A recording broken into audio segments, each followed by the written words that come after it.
Howdy, Full Metal Cowboy Straight shooting a review of Killers, Iron Maiden's second album. Iron Maiden's self-titled debut record was a great start to Iron Maiden's discography. However, Iron Maiden themselves criticized the production value of their self-titled debut album, and that's the one thing they focused on in terms of the production of Killers. There is a difference in production quality when it comes to Iron Maiden's self-titled debut album and Killers.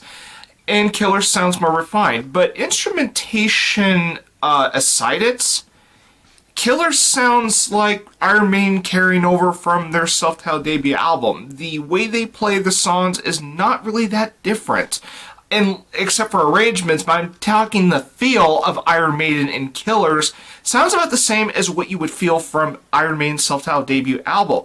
But again, Killers sounds more refined than their previous album. There is one change that occurred in Iron Maiden's lineup after just their debut album. Dennis Stratton, the original guitarist of Iron Maiden, left, so Adrian Smith takes his place, starting with Killers. Now, while Killers is the first Iron Maiden album to feature Adrian Smith as guitarist, I should also make note that Killers is the last Iron Maiden album to feature Paul Di'Anno as lead vocalist.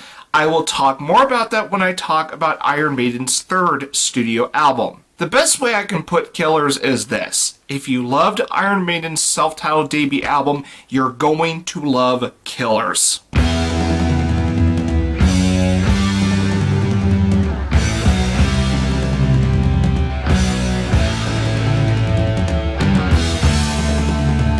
Killers begins with the Ides of March, which is an instrumental intro to Killers, and it sounds really good. And the title of this opening track comes straight out of the famous William Shakespeare play Julius Caesar, where Julius Caesar is warned, "Beware the Ides of March." Just like their debut album, I can tell that Iron Maiden loves their literature. The Ides of March segues into Wrathchild, which I find to be really catchy, and the first two tracks of Killers go hand in hand and does bring Killers to a good start.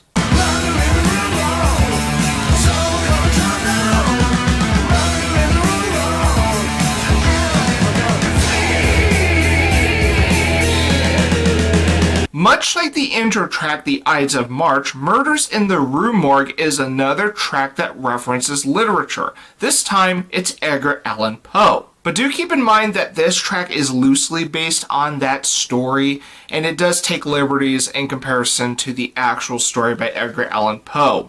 But it is a fun song in its own right.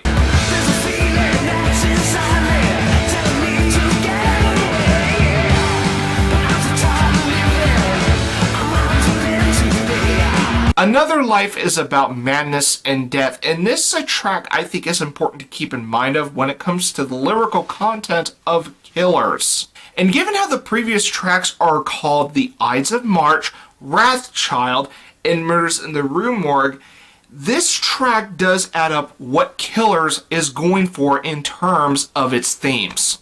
Genghis Khan is another instrumental track on this record, and unlike some of the previous tracks, this is not based on literature, it's based on actual history.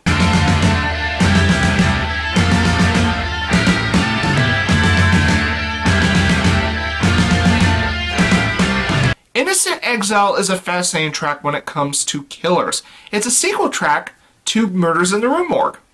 Now, this wouldn't be the only time that Iron Maiden would produce a sequel track to a song that came before it. In fact, Charlotte the Harlot and Iron Maiden's self-titled debut album would later have songs in their discography that continue from that song. So there are sequel tracks down the road. I actually know about this because I did my research on Iron Maiden's self-titled debut album and discovered that, oh yeah, there were songs down in Iron Maiden's discography that will continue the story of Charlotte the Harlot, which is actually a really catchy song in Iron Maiden's self-titled debut album. In the case of Innocent Exile, it continues the narrative that was left off from Murders in the Rue Morgue.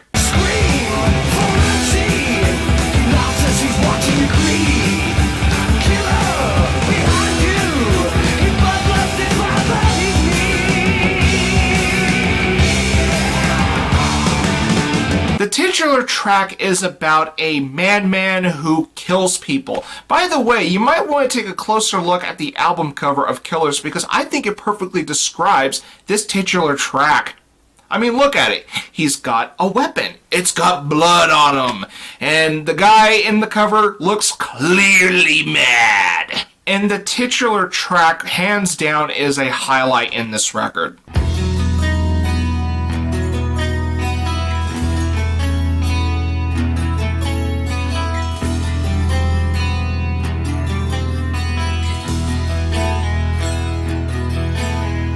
Prodigal Son is the third track in Killers that references literature. This time it's the Bible, and as the title suggests, it's a reference to the biblical story of the prodigal son, where a young man asks his father for his inheritance and squanders it. It's kind of similar with the lyrical content of the track Prodigal Son, except much different. But that similarity is still there. And Prodigal Son is not the only track in Killers that has something religious involved in it, because Prodigal Son is followed by Purgatory. And given that the track is simply called Purgatory, I don't need to dive into the lyrical content to go any deeper into the track Purgatory, because the title of this track just simply speaks for itself. Killers is an improvement from Iron Maiden's self-titled debut album. It's just as fun, they kick just as much ass, and it's a great follow-up to their debut.